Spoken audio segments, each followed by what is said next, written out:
10,000க்கும் மேலே தாண்டிடுச்சு. அந்த அளவுக்கு விலை ஏறி போச்சு. 10,600 ரூபா ஒரு கிராம் அப்படின்ற அளவுக்கு. அதாவது நீங்க சொல்றத பார்த்தீங்கன்னா, இந்த விலையேற்றம் ட்ரம்ப் தான் காரணம்ன்றீங்களா? இல்ல முழுக்க எப்படின்னா ஒரு கிராம் 10,000 ரூபா, ஒரு சவரன் 80,000 ரூபா அப்படின்றது வந்து 2025 டிசம்பர் கடைசிக்குள்ளே வரும் அப்படின்னா கேஜிஎஃப் கோலார் கோல்டு ஃபீல்டு அதுதானே முதல்ல ஆமா கண்டுபிடிச்சது. சார். ஏன் அப்போ எடுக்கல அதில் தங்கம்? சார் இப்ப இந்த 80,000 இருக்கு ஒரு சவன். 1,00,000 போறதுக்கு எவ்வளவு ஆகும்? ஒரு சவரன் 1,50,000 லட்சம் ரூபா அப்படின்ற இலக்கு எளிதில் அடைஞ்சிடும். 30,000 ரூபா தங்கம் இருக்கப்போ பவுன் கணக்கில் வாங்கினாங்க. ஆமா சார். இன்னைக்கு 80,000 ரூபா வந்துருச்சு. இன்னைக்கு மக்கள் தேவைன்னு இருக்கவங்க வாங்க தான் சார் செய்வாங்க. தேவை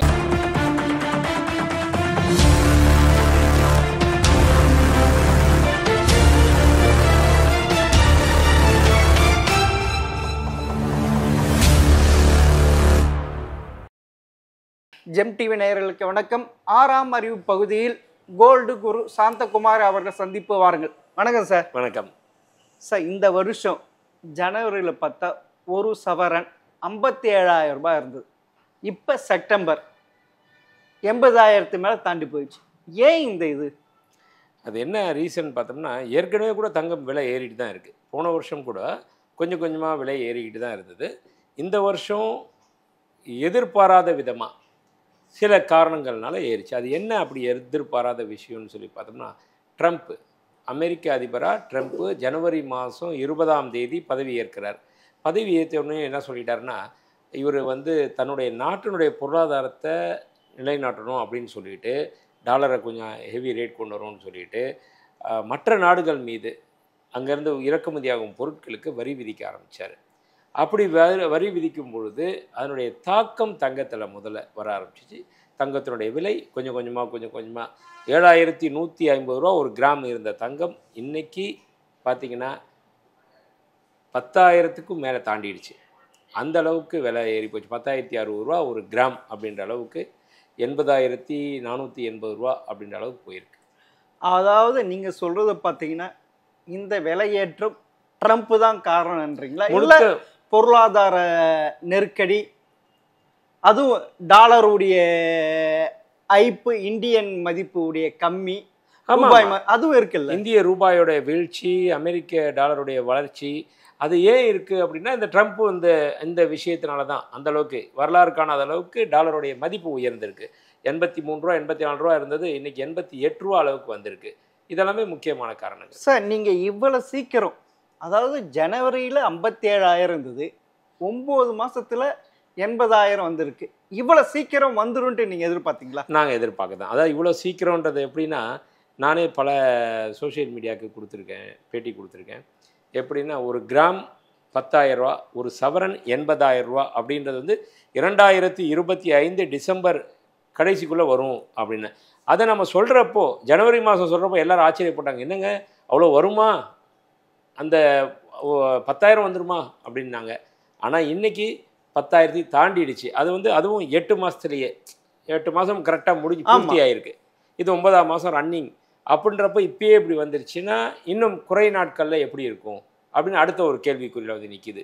இதுக்கெல்லாம் முழுக்க காரணமே மற்ற துறைகளுடைய வீழ்ச்சியும் தங்கத்துறையினுடைய வளர்ச்சியும் அப்படின்னு கூட நம்ம சொல்லலாம். நீங்கள் சொல்கிறது பார்த்தே ஷேர் மார்க்கெட்டினுடைய வீழ்ச்சி தங்கத்தின் முதலீடுன்னு சொல்கிறீங்க. உண்மை அதுதான். அதனால தான் நான் அப்படி சொன்னேன்.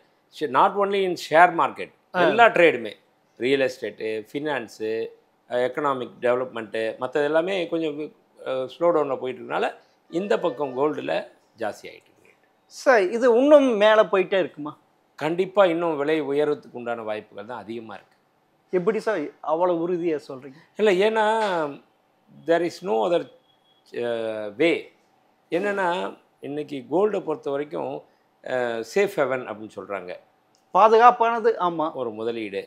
மற்ற துறைகள் வீக் ஆகிட்டே இருக்குது. அப்படி இருக்கும் பட்சத்தில் இப்போது பெரும் முதலீட்டாளர்களுடைய பார்வை எல்லாமே தங்கத்தின் மீது வந்துக்கிட்டே இருக்குது.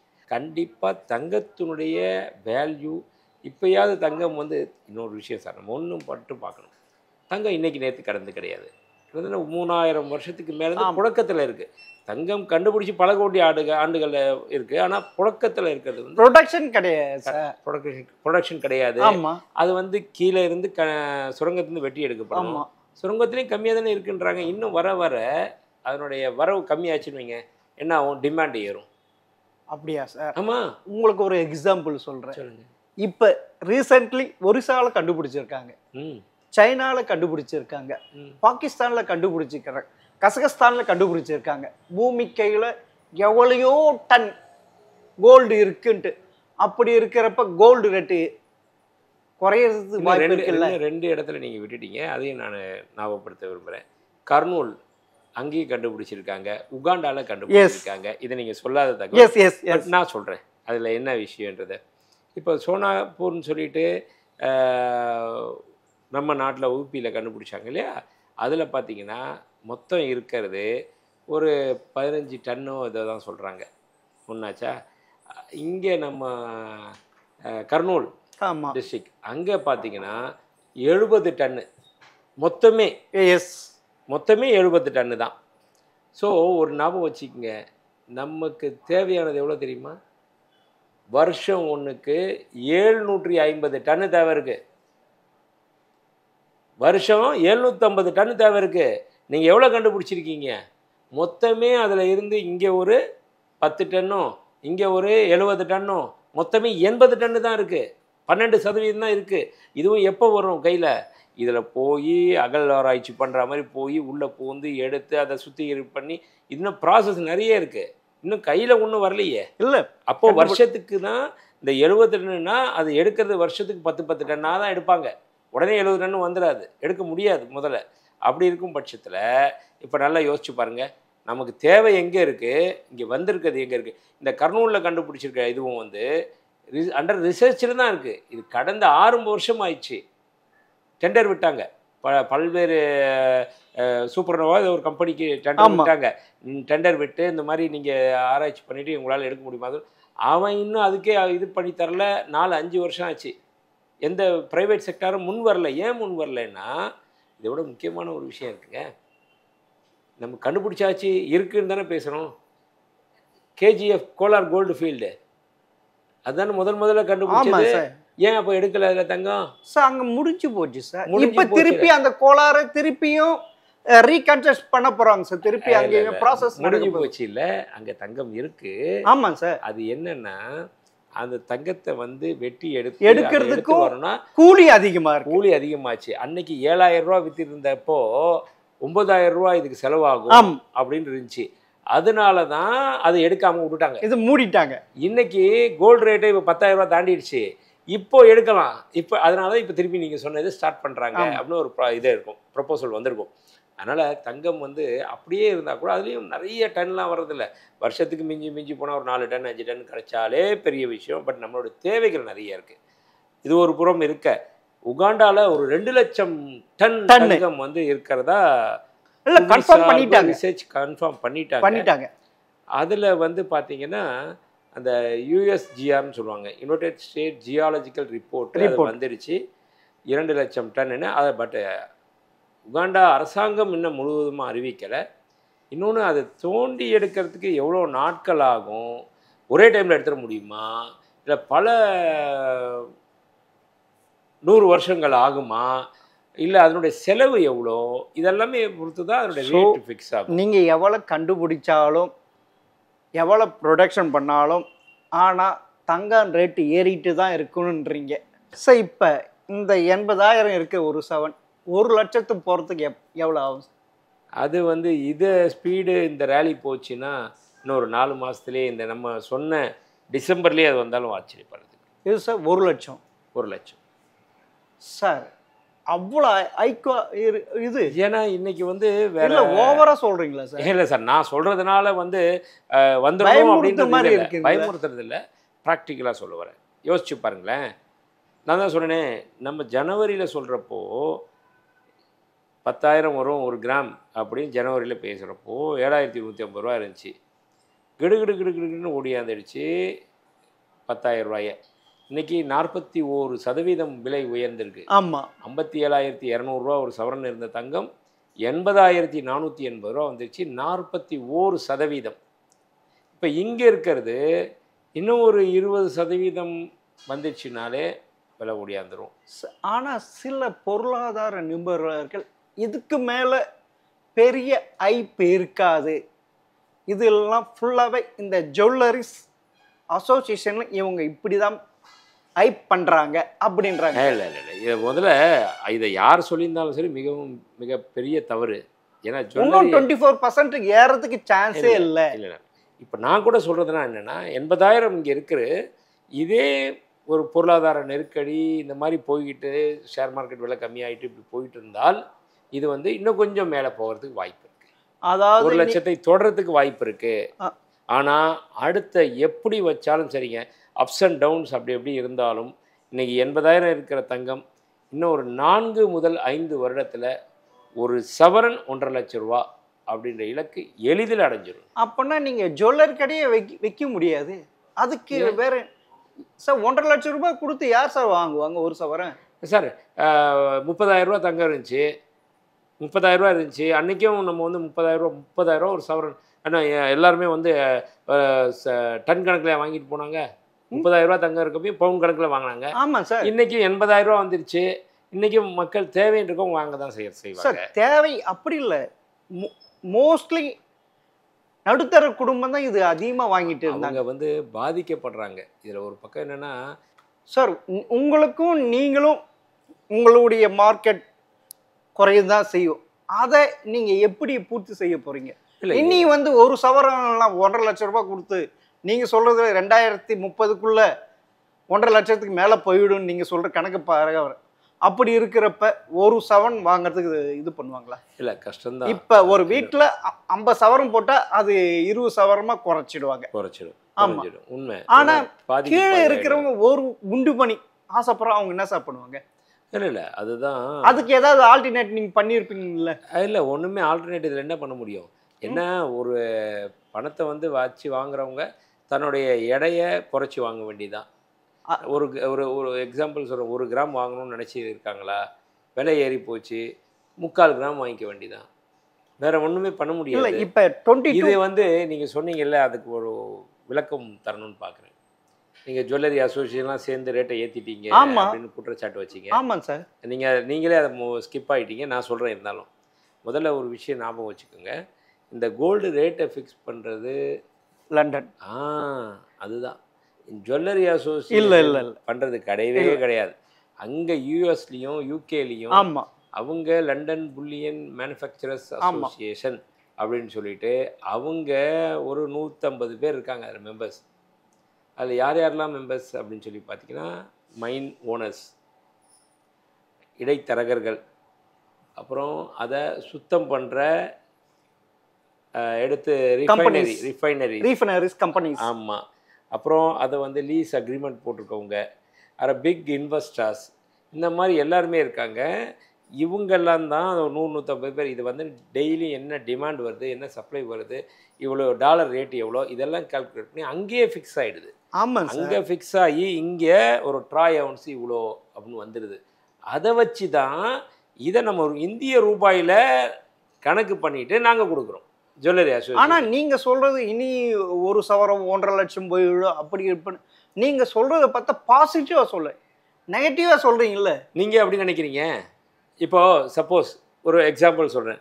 நீங்களே வச்சுருப்பீங்க, நீங்களே உங்கள் குடும்பத்தில் ஒரு 10 சவரம் நகையாவது வச்சுருப்பீங்க. மினிமம் வச்சுருப்பீங்கல்ல? ஆமாம். மேக்ஸிமம் ஒரு 30 சவரம் நகை வச்சுருப்பீங்க. ஆமாம். குறைஞ்சது 10, ஒரு 30, ஒரு middle class, average middle class வச்சுருப்பீங்க. 30 சவரனுடைய மதிப்பு 10 வருஷத்துக்கு முன்னாடி அப்படின்னு பார்த்தீங்கன்னா ஒரு சவரன் 25,000 ரூபா. உங்களுடைய சொத்து மதிப்பு 30 சவரன் வெறும் 7.5 லட்ச ரூபா. இன்றைக்கி 1 லட்ச ரூபான்னு வச்சுருவீங்களேன், உங்களுடைய மதிப்பு 30 லட்ச ரூபா வந்துருச்சு இல்லை? ஆமாம் சார், உயர்ந்திருக்குல்ல. அதை பற்றி நீங்கள் சந்தோஷப்படுவீங்களா, துக்கப்படுவீங்களா? சந்தோஷப்படுவேன் சார். சந்தோஷப்படு. என்ன, இப்போ வாங்கிறதுக்கு அடுத்ததுக்கு போனால் மட்டும்தான் ஐயோ 1 லட்ச ரூபா ஆகுது அப்படின்னு நினைப்பீங்க, கரெக்டாக?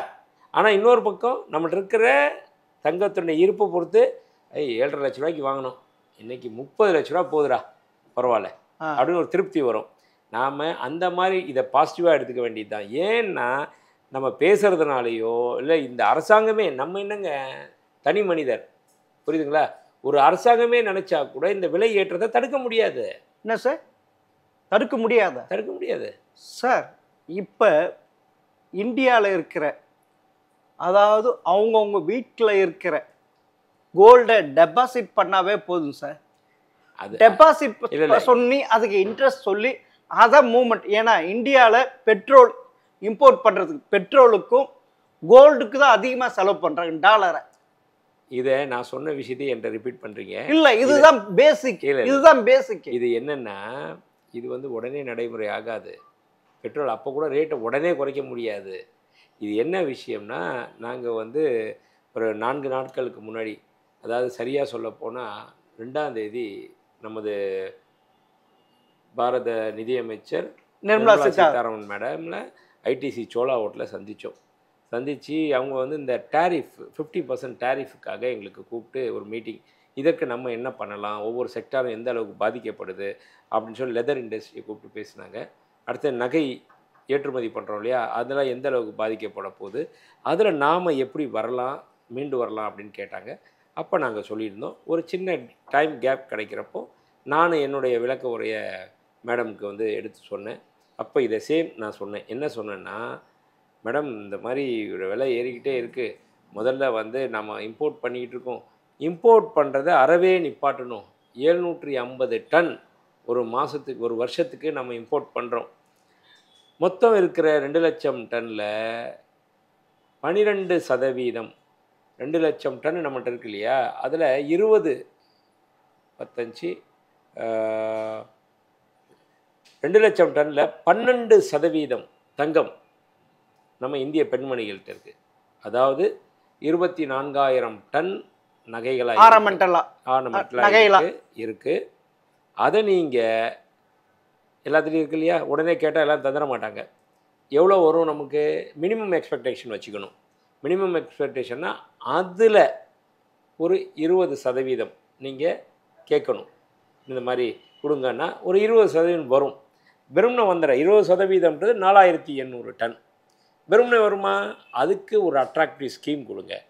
அதாவது நீங்கள் டிபாசிட் பண்ணுறதுக்கு வந்து ஒரு குறிப்பிட்ட காலம் 6 வருஷம் 7 வருஷம் வச்சுக்கிட்டு அதுக்கப்புறம் நீங்கள் எடுத்திங்கன்னா அன்னைக்கு ரேட்லேயே உங்களுக்கு நாங்கள் தங்கம் தந்துடுறோம். அதே மாதிரி நீங்கள் வட்டி தரோம். இப்போ 2.5% வட்டி கொடுத்துட்ருக்காங்க கோல்டு டெபாசிட் ஸ்கீமுக்கு. 750 டன் அப்படின்னா அடுத்த வரக்கூடிய 4 வருடங்களுக்கு இம்போர்ட் பண்ணணுன்ற அவசியமே கிடையாது.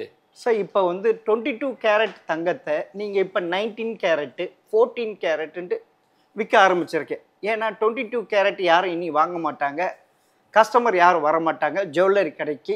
அப்போனா உங்களுடைய பிஸ்னஸை டெவலப் பண்ணுறது இப்படி ஒரு வழி இறக்கியிருக்கீங்களே. இல்லை, இது வந்து அரசாங்கமே கொடுத்துருக்காங்க. ஆமாம் சார், இது கேட்டோம். ரைட்டு, அரசாங்கம் உண்மை தானே. பிஎஸ்ஐ ஆமாம், இன்றைக்கி வந்து 9 கேரட்டும் அப்ரூவ் ஆயிடுச்சு. 9 கேரட்னா நீங்கள் கேட்டிங்களே சாமானிய மக்கள் வாங்குறதுக்கு என்ன வழி அப்படின்றப்போ 22 கேரட் 10,000 ரூபா, 9 கேரட் 4,000 ரூபா. 9 கேரட்டில் வாங்கிக்கோங்க. தங்கம் போடணும் அந்த ஃபீல் இருக்கணும்னு ஆசைப்பட்றவங்க 9 கேரட்லேயும் வாங்கிக்கலாம்ல. அதுக்காக தான் அந்த இது வந்திருக்கு.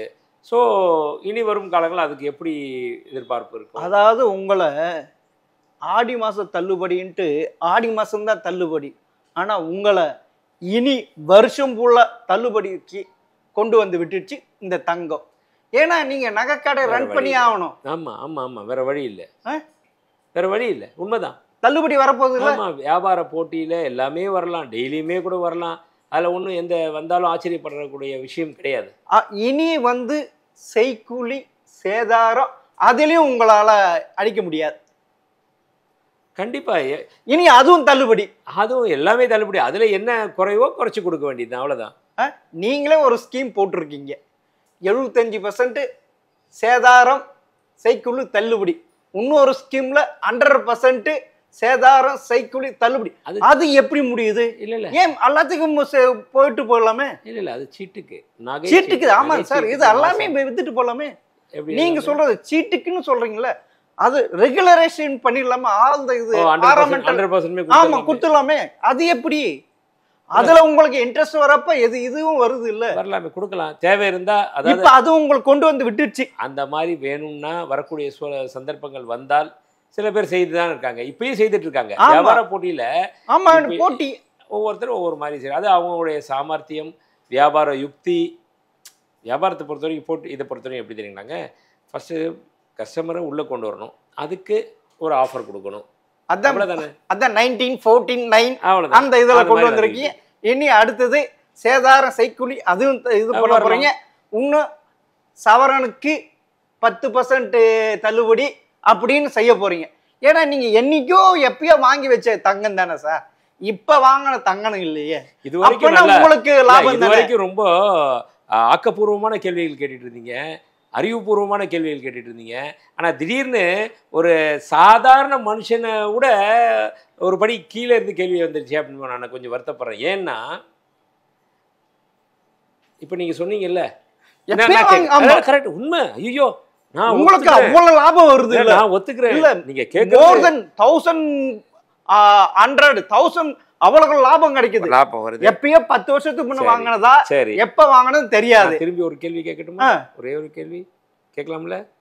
நானும் வந்து பழைய ரேட்டில் வாங்கியிருக்கேன் தங்கம், என்கிட்ட இருக்கு. அப்போ உங்களுக்கு கொள்ளை லாபம்ன்றீங்க. ஆமா, கரெக்டு. இது 4000 இருங்க சொல்கிறேன். 40 இல்ல 100 மடங்கு 200 சரி. மடங்கு 1000 மடங்கு உங்களுக்கு லாபம். சரி, இப்போ நீங்கள் ஒரு 30 பவுன் வச்சுருக்கீங்க. நான் உங்களை எடுத்துக்காட்டு சொல்லலை, ஏன்னா அப்புறம் உங்களுக்கு மனசு கஷ்டப்படும். இன்னொருத்தர் அதே மாதிரி 30 சவரன் வச்சுருக்காரு. அவர் ஒரு அவசர தேவைக்கு கொண்டு வந்து, இந்த தம்பி கேமராமேன் தம்பியே இருக்கார், இவர் கொண்டு வந்து என்கிட்ட விற்க வரார். எதை? 30 பவுனை. நான் இன்றைக்கி ரேட்டு கொடுக்குவா, ஏ தம்பி நீ 1500 கிராம் இருக்கப்போ தானே என்கிட்டயே வாங்கினேன் ஒரு கிராம் தங்கம் அப்படின்னு அன்னைக்கு ரேட் கொடுக்குவா? அது வேற. இல்லை இல்லை இல்லை இது வேற. சாமி, நான் கேட்குறதுக்கு சொல்லுங்கள். அது வேறு இது வேறு இல்லை. நீங்கள் சொன்னீங்கல்ல, நீங்கள் கம்மியான ரேட்டில் வாங்கியிருக்க, இன்றைக்கி நீ இவ்வளோ விற்கிற லாபம், அதுக்கு தான் நான் கேட்குறேன். இப்போ அந்த தம்பி 1000 ரூபாயில் வாங்கினார் என்கிட்ட தான் வாங்கியிருக்கார். ஒரு கிராம் ஒரு சவரனு 8000 ரூபாய்க்கு வாங்கியிருக்கார் ஒரு 20 வருஷத்துக்கு முன்னாடின்னு வச்சுக்கோங்க. இன்றைக்கி வந்து விற்க வரார். இன்றைக்கி நீங்கள் சொன்ன மாதிரி, டேய் நீ அன்றைக்கி வாங்கின ரேட் தானே, அதை கொடுக்குவா இல்லை இன்றைக்கி வாங்கின ரேட் கொடுக்குவா அப்படின்னு கேட்டால் என்ன பதில் சொல்லிட்டோம்? அவர் என்னை உதைக்க மாட்டார். ஏயா ரேட் எல்லாமே போயிட்டுருக்கு, நீ என்னை வந்து உன்ட்ட வாங்கினேன்ற போடா, நீ உன்ட்ட விட மாட்டேன், நான் இன்னொரு கடையில் போய் விற்றுட்டு போகிறேன், அங்கே போய் 10,000க்கு விற்றுருன்னு சொல்ல மாட்டாரா? அது மாதிரி தான் இந்த கேள்வியும். எப்படின்னா, இந்த ரூபாயை கொண்டு நான் விற்றுட்டு இந்த ரூபாயை எடுத்துகிட்டு நான் வேறு ஏதாவது தொழில் பண்ணேன் இம்மிடியேட்டு, இல்லை வேறு ஏதாவது இன்வெஸ்ட் பண்ணேன்னா ஓகே, நீங்கள் சொல்ல லாபம்னு சொல்லலாம், அதுலேயும் கேபிட்டல் கெயின் வந்துடும் 30%. ஆனால் நான் உங்கள்கிட்ட ஒரு சவரன் விற்கிறேன்னு வைங்களேன், கரெக்டா? இது தலைமுறை பண்ணுற பிஸ்னஸ் தானே. எந்த வியாபாரமுமே என்ன அர்த்தம், 40 மில்கா பிரெட் வச்சு ஒரு கடையில் வியாபாரம் பண்ணுறான்னா ஒரு 10 வித்துச்சுன்னா என்ன பண்ணுவார் கடைக்காரர்? திருப்பி 10 அங்கே அடுக்குவார்ல. நீங்கள் போனீங்கன்னா பார்த்தீங்கன்னா, நம்ம அந்த டிபார்ட்மெண்டல் ஸ்டோர்லாம் பாருங்கள், அதுவும் மேலை நாடுகள்லாம் டிபார்ட்மெண்டல் ஸ்டோரில் யாருமே இருக்க மாட்டான், ஒரு 4-5 பேர் மட்டும். அவன் என்ன அடிக்கிட்டே இருப்பான், அவனுக்கு வேலை என்னென்னா அவ்வளோ போயிட்டுருக்கோம், அதுக்கு அடுக்கிறது ரீஃபில். அது மாதிரி இப்போ ஒரு 4 பவுன் விற்றுச்சுன்னா 4 பவுன் நான் என்ன பண்ணணும்? கொண்டு வரணும். என்னென்ன எங்கேருந்து கொண்டு வருவேன்? நீங்கள் வாங்கி என்ன ரேட்டுக்கு வாங்குவேன்? அப்போ இருக்க ரேட்டுக்கு வாங்க, கரெக்ட் ரேட்டுக்கு. கரெக்டா? ஆமாம். அப்போ நான் இப்போ இருக்க ரேட்டுக்கு தானே வாங்க முடியும். அதே மாதிரி இப்போ கொள்முதல் பண்ணணும், பழைய தங்கம் வருது அப்படின்னா நான் இன்றைக்கி ரேட்டு தானே வாங்க முடியும். அப்போது எனக்கு வந்து அது பொருளாக தான் போய் நிற்கிது. என்னுடைய ஸ்டாக் 100 செயின் வச்சுருக்கேன்னா 10 செயின் விற்றுருச்சுன்னா இமீடியட்டாக 10 செயினை நான் அங்கே ஃபில் பண்ணணும். ஸோ அப்போது இது மட்டும் இல்லை, நீங்கள் இதை சொல்கிறீங்க. இன்னொரு விஷயம், நானுமே இப்போ 100 செயின் இருக்குங்க, இன்னும் வர டிசைன்ஸ் நிறைய வந்துக்கிட்டு இருக்குது. இன்னும் ஒரு 50 செயின் நான் அடுத்த 100 செயின் நான் போடணும் எக்ஸ்ட்ரா. என்கிட்ட முதலீடு 2 வருஷத்துக்கு முன்னாடி இருந்த 1 கிலோ கோல்டு வெறும் 50 லட்ச ரூபா. 50 லட்ச ரூபா இருந்தால் போதும் முதலீடு. நான் ஒரு 2 கிலோ போடணுன்னா 1 கோடி ரூபா இருந்தால் போதும். இன்றைக்கி நான் 2 கிலோ புது ஸ்டாக் போடணுன்னா 2 கோடி ரூபா வேணும். ஸோ என்னுடைய முதலீடே டபுளாக போச்சு. நான் என்ன பண்ணுறேன், நான் என்னுடைய கோடிக்கணக்கில் இன்வெஸ்ட்மெண்ட்டுங்க, பேங்க்கில் ஓடி வாங்குகிறேன், அக்கம் பக்கம் தெரிஞ்சவங்கள்ட்டேருந்து ஓடி கடன் வாங்குகிறேன், எல்லாத்தையும் போகிறேன். அந்த கடனை வேறு கட்டணும்ல, வட்டி கட்டணும்ல. அதை நீங்கள் எல்லாம் திங்க் பண்ணுறது வந்து முதல்ல மக்கள் வந்து அன்னைக்கு வாங்கின எப்பா நீங்கள் சொல்கிறது கரெக்டு, அன்னைக்கு வாங்கின தங்கத்தை நான் அப்படியே வச்சுருந்தா வியாபாரமே பண்ணாமல் பொட்டிக்குள்ளே பூட்டி வச்சுட்டு அதை எடுத்து கொடுத்துருந்தா ரைட்டு. நான் தான் 81ல் வாங்குகிறேன், 81ல் வச்சுருக்கேன் 1 கிலோ. அதை வியாபாரம் பண்ணுறேன், விற்பனை பண்ணுறேன். 300 ரூபாய்க்கு வாங்கியிருக்கேன், விலை ஏறுறப்போ 400 ரூபா ஆகுது, விற்றுட்டேன். அப்போ எனக்கு எவ்வளோ கிடச்சி லாபம்? எவ்வளோ கிடச்சிது? 100 ரூபா வச்சுக்கோங்க. 400 ரூபா விற்றவொடனே என்ன பண்ணுறேன்? 400 ரூபாய்க்கு தானே திருப்பி வாங்குறேன் தங்கத்தை. விலை ஏறுது, 450 ரூபாய்க்கு விற்கிறேன், திருப்பி 450 ரூபாய்க்கு வாங்கினேன்ல. ஸோ இப்படி பாஸ் ஆன் பண்ணுறப்போ நானும் வந்து வந்து வந்து வந்து வந்து இன்றைக்கி 9,900 ரூபா விற்கிறப்போ 9,900 வாங்கி 10,000 ரூபாய்க்கு விற்கிறேன். சரி சார். இப்போ ஸோ மொத்த லாபம் நீங்கள் அன்னைக்கு இன்னைக்கு மட்டும் பார்த்தீங்கன்னா நான் சும்மா இல்லை, நான் விற்றுக்கிட்டே. சரி சார். இப்போ வந்து தங்கம் விலை குறையணும்னா அந்தந்த கவர்மெண்ட் கண்ட்ரியில் ரிசர்வ் பேங்க் சேர்த்து வச்சுருக்காங்களே, இப்போ டாலர் விலை குறையுதுனால அவங்க இப்போ வெளியிட்டால் திருப்பி குறையறதுக்கு வாய்ப்பு இருக்குல்ல? வெளியிட்ட மார்க்கெட்டுக்கு வந்துட்டா நல்ல விஷயம். சொல்லுங்க, உங்களை மாதிரி மீடியாக்காரங்க எடுத்துட்டு போங்க. இல்ல சொல்றேன். இல்ல ட்ரம்ப் அவர் கொண்டு வரலாம், கொண்டு வந்து இந்த மாதிரி கூட. அப்படியே இருந்தாலும் எவ்வளோங்க இருக்கு கஜானாலே? இப்போ எவ்வளோ இருக்கு? 874 டன்னு தான் இப்போ இருக்குது. அதுவே முக்கி நம்ம கொண்டு வந்திருக்கோம். 720 டன்னு தான் வச்சுருந்தோம் பல வருஷங்களா. இப்போ 4 வருட காலத்தில் தான் கொஞ்சம் கொஞ்சமாக அரசாங்கம் வாங்கி இன்னைக்கு 874 டன்கள் கைவசம் வச்சு நம்ம 10வது இடத்துல இருந்த நாம 8வது இடத்துக்கு வந்திருக்கோம். அந்த 874 டன்னுன்றது ஒரு வருஷத்துக்கு தேவையான தங்கம். ஆனால் அன்அஃபிஷியலாக நான் சொல்கிற ஐடியா என்னென்னா, அதை தான் அன்அஃபிஷியலாக இருக்கிறத மக்கள்கிட்ட வந்து வாங்குங்க. நீங்கள் கவர்மெண்ட்டில் இருக்கிறத கொடுத்தாச்சுன்னா அப்புறம் அரசாங்கத்துக்கு நாளைக்கு பொருளாதார நெருக்கடி ஏற்படுங்க. சார் நீங்கள் சொல்கிறத பார்த்தா இனி தங்கத்தின் விலை ஏறிக்கொண்டு தான் போகும், குறையாததுக்கு இல்லை. நீங்கள் 2030க்குள்ளேயே இன்னும் கேட்டால் 2030 தாராளமாக 1.5 லட்சம் போயிடும். 1.5 லட்சம் ரூபான்றது வரக்கூடிய அடுத்த 5 வருஷத்தில் வந்துடும். இனி சாதாரண நடுத்தர மக்கள், ஏழை மக்கள் இப்படி ஷோகேஸில் தான் பார்த்துட்டு போகணும். கரெக்ட். ஏன்னா அதுக்கு தகுந்த மாதிரி நம்மளுடைய வாழ்க்கை தரத்தை உயர்த்தணும், நம்முடைய சேமிப்பு பழக்கத்தை உயர்த்தணும், வாங்குறத கொஞ்சம் குறைக்கணும். வேற என்ன, 10 சவரன் வாங்குறது 5 சவரன் கல்யாணத்துக்கு போகிறேன்னு சொல்கிறது 2.5 சவரன் தான் போட முடியும்னு சொல்லணும். அந்த மாதிரி ஒரு இதை நாம தான் மாற்றிக்கணும். ஸோ இப்போ இல்லை தங்கமே இல்லாமல் கூட என் வீட்டு பொண்ணு தங்கம் அதை விட முக்கியப்பா தங்கமே போட மாட்டேன்னு சொல்லி கூட டிமாண்ட் பண்ணி, அந்த மாதிரி இப்போலாம் மாறி போச்சு. வரதட்சணை கொடுமைன்றது வந்து குறைஞ்சிருச்சு, இருந்தாலும் முழுக்க இல்லை. ஆமாம், நீங்கள் சொல்கிறத பார்த்தீங்கன்னா இமிடியேட்டாக தங்கத்தை வாங்குங்க, இல்லைப்பண்ணா ராக்கெட் வேகத்தில் போயிட்டு இருக்கும். வாங்கலன்னா அப்புறமேட்டு நம்ம தான் அவஸ்தைப்படுவோம், அதை பற்றி வேதனைப்படுவோம். அதனால கொஞ்சம் தங்கத்தில் இன்வெஸ்ட் பண்ணுங்கள்.